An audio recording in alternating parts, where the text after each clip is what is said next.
안녕하세요. 태훈입니다. 오늘은 지난 시간 충궁합에 이어 형의 궁합에 대해 알아보시겠습니다.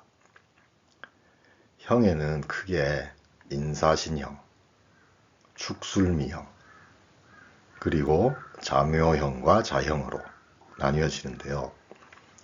형이란 한자로는 형벌형자, 과거에는 형벌을 받는다 또는 소송이 걸린다 등으로 해석하기도 했는데요. 그보다는 형이 걸리면 마찰과 갈등, 또 분쟁의 소지가 있으니 서로 간에 형이 걸리는 궁합이라면 어쨌든 시시비비를 따지게 되고, 그러다 보면 당사자들끼리는 잘 해결이 안 되니 삼자가 개입해야 수습이 된다 정도로 해석하시면 되겠고요.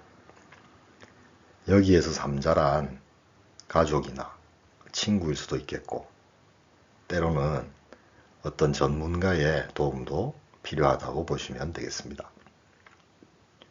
물론 사주 구조나 운의 흐름이 정말 안 좋게 되면 소송이나 형사사건 등도 있을 수는 있겠지만, 그런 경우는 단순히 형 하나만을 놓고 보시면 안 되겠고, 사주 전체와 운의 흐름을 종합적으로 보고 판단해야 하는 문제라고 생각하시는 게 맞겠습니다. 그리고 우선 인사신형은 생지이자 역마의 글자들 간의 형인데요.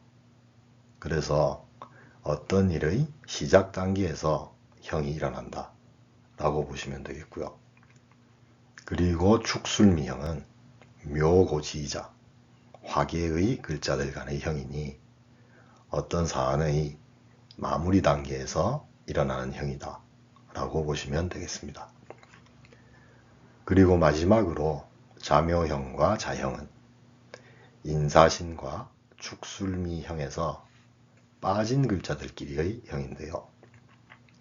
우선 도하의 글자 중 자와 묘 사이에는 자묘형이 걸리게 되고요.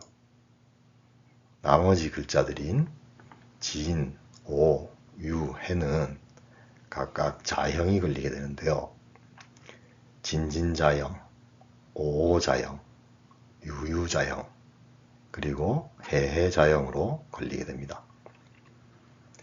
그래서 자묘형과 자형들은 도하의 글자들 간의 형이자 또는 같은 글자들 간의 형이 되겠고, 그러니 어떤 사안이 진행되는 단계에서 갈등이 생기고 또 그로 인한 조정이 필요한 형태다 라고 보시면 되겠습니다.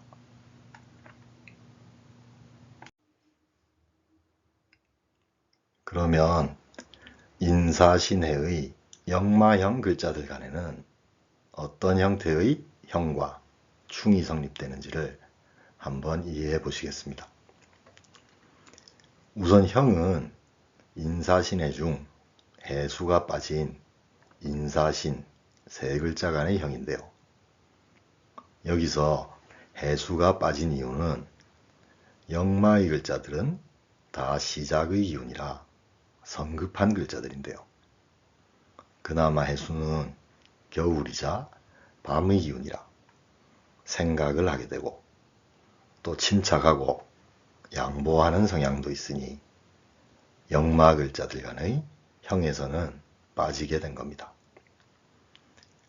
그리고 충은 이미 공부하신 바와 같이 인신충과 사해충이 있게 됩니다. 충과 형의 차이점을 예를 들어 설명드리면, 충은 완전히 반대의 부딪힘이니 아내분이 영화 한 편을 보자고 하면 남편분은 영화는 무슨 영화, 지금 야구 중계를 봐야 한다면서 충이 일어나는 거고, 이에 반해 형은 같이 영화를 보기로는 했는데 남편분은 집에서 그냥 넷플릭스로 보자고 하고, 아내분은 영화는 영화관에 가야 제대로 본다면서 롯데시네마를 가자고 하니 둘 사이에 형의 마찰이 발생하게 되는 겁니다. 그래서 충은 서로가 묻지도 따지지도 말고 영화나 스포츠를 우기는 형태라면, 이에 반해 형은 영화를 보기는 보는데 어떤 게 더 나은지를 시시비비를 가리려고 하는 거죠. 그러니 충은 둘 중에 한 사람이 이기거나 아니면 아예 따로따로 보는 형태로 부부간에 해결이 되겠지만, 형은 서로 따지다가 그럼 누구한테 한번 물어보자, 어느 게 더 나은지 하면서 친구들한테 전화를 걸어보기도 하겠죠.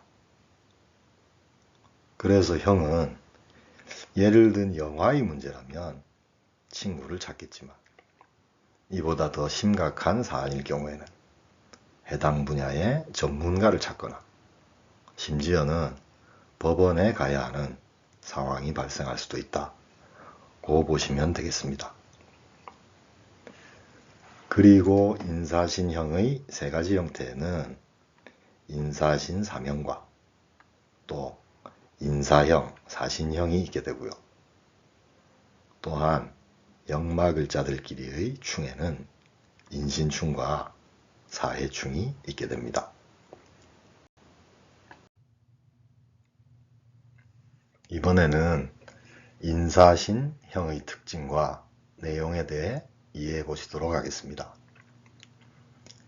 인사형과 사신형은 역마의 형이니 둘 다 시작하는 기운이라 뭔가 조급한 상황의 형이 되는데요.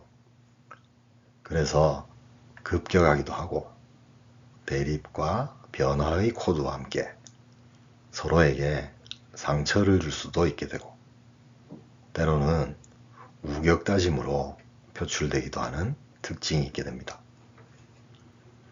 그래서 고서에서는 힘과 세력 간의 형이라고 해서 인사신형을 지세지형이라고 칭하기도 했습니다. 이 중 인사형은 봄의 임목과 여름의 사화 간의 갈등인데요. 방향으로도 임목은 동쪽으로 가자고 하고 사화는 남쪽으로 가자고 하면서 형이 일어나게 됩니다. 임목이 봄에 새로운 계획을 짜고 미래를 지향한다면, 사화는 이미 여름이니 새로운 계획이 아니라 현재의 상황을 즐기고 화려하게 보여지고 싶은 거죠.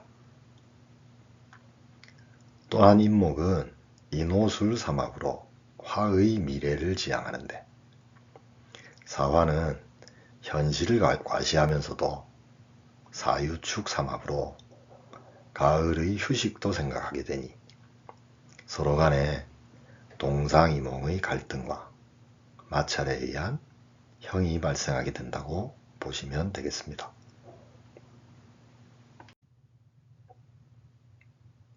그러면 부부 두 분이 각자가 임목과 사화가 있어 인사형의 궁합인데, 올해 8월이 임신월이니 지지로 신금이 들어오면 어떻게 될까요? 이렇게 되면 인사형으로 이미 갈등이 있는 상태에서 운에서 신금까지 들어오니 인사신 사명이 완성되는 형국이 되겠습니다. 이렇게 되면 형의 기운이 너무 강해져서 두 분과는 갈등의 상황이 심각해지게 되고 도저히 해결이 안 되는 상황이라 이때는 전문가의 도움을 받을 수밖에 없는 시기가 된다라고 보셔야겠습니다. 그리고 사신형은 여름의 사화와 가을의 신금 간의 갈등인데요. 사화의 현실 과시와 반면에 신금의 가을 기운인 지난 일을 리뷰하고 추억하는 기운 간의 마찰이라고 보시면 되겠고요. 또한 사화는 사유축 삼합을 지향하고 신금은 신자진 삼합을 지향하면서 생기는 형이라고 보시면 되겠습니다. 그리고 형의 궁합이나 사주를 보실 때는 형이 걸리게 되는 십성이 무언지를 살펴보셔야 되는데요.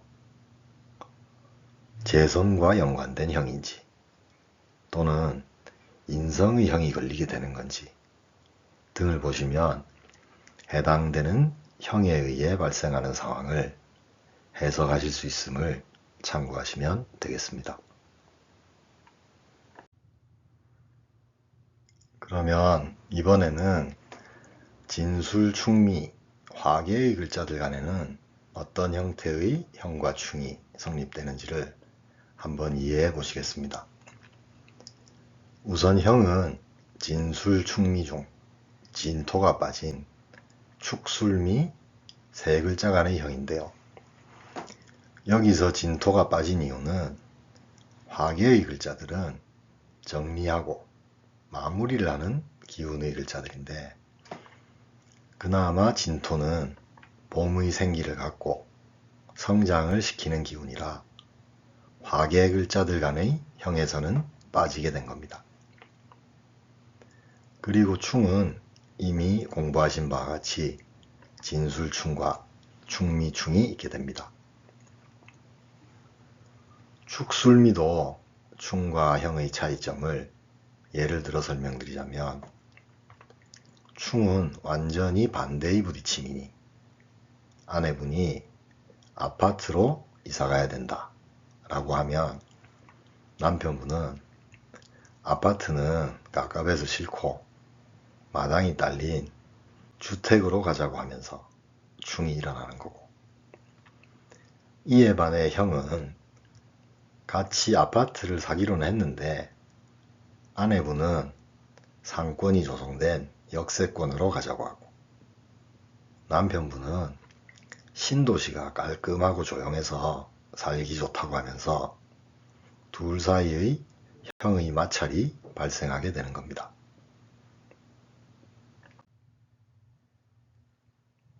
그래서 충은 서로가 묻지도 따지지도 말고 아파트나 주택을 우기는 형태라면 이에 반해 형은 아파트로 가기는 가는데 어디가 더 나은지를 시시비비를 가리려고 하는 거죠. 그러니 충은 둘 중에 한 사람이 이기거나 포기하는 형태로 부부간에 해결이 되겠지만 형은 서로 따지다가 그럼 누구한테 한번 물어보자. 어느 게 더 나은지 하면서 부동산 컨설팅 회사를 찾아보거나 상담을 받으려 하겠죠. 그래서 형은 예를 든 이사를 하는 문제면 전문가를 찾겠지만 이보다 더 심각하게 마찰이 빚어지면 아예 따로 살자 라고 하면서 장기전이 될 수도 있다고 보셔야겠습니다. 그리고 마지막으로 축술미형의 세 가지 형태는 축술미 3형과 또 축술형, 술미형이 있게 되고요. 또한 화계 글자들 간의 충에는 충미충과 진술충이 있게 됩니다. 오늘은 형의 궁합에 대해 이해해 보셨는데요. 다음 시간에도 이어서 자묘형과 자형들의 궁합에 대해서 함께 살펴보시겠습니다. 오늘도 영상을 시청해 주셔서 감사합니다. 구독과 좋아요는 계속되는 영상 제작에 큰 힘이 됩니다. 꼭 부탁드립니다. 감사합니다.